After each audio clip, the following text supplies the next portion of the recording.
He took the toothpaste from the boy's hand, then he quickly smeared it around his mouth. Right after, he laid down and pretended to be unconscious. One of his friends shouted for the boss to come over. He shot a glance at the others. A teammate behind him knocked the boss out cold. Then they all rushed toward the exit. But in the end, only one of them got away. The other three were stopped by the foreman. The leader, a boy named Mattis, was knocked out with a gun. When he woke up, he saw that the one who escaped had been caught too. They placed a plastic bag over his head, suffocating him until he nearly passed out. Only then did the officers pull the bag off. Then they read out the address of his family, using his loved ones to threaten him. That's when they realize the police were working with the illegal factory. The four of them had come from a village to work. They thought they'd found a decent job, but the boss didn't pay them a cent. Instead, he handed them a fake debt sheet, listing charges for food, rent, and more. Now they supposedly owed 10,000 yuan. They tried to resist and escape many times, but the boss, Luca, beat them back each time. To escape once and for all,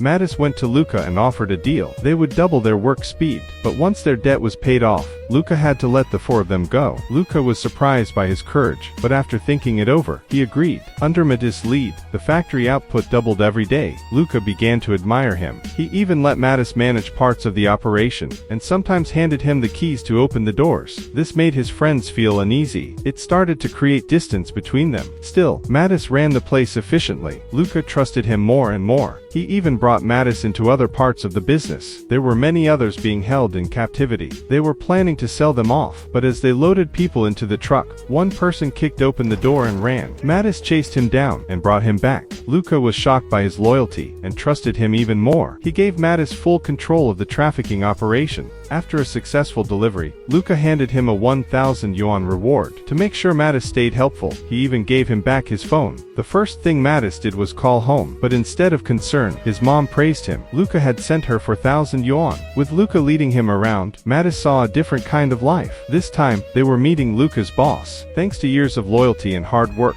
Luca was getting promoted to another city. Someone else would take over the scrap factory. Before leaving, Luca gave Mattis a choice: go with him and live the good life, or stay with his friends at the factory. Before, Mattis would have chosen to stay without hesitation, but now, he wasn't so sure. If you were in his shoes, what would you choose?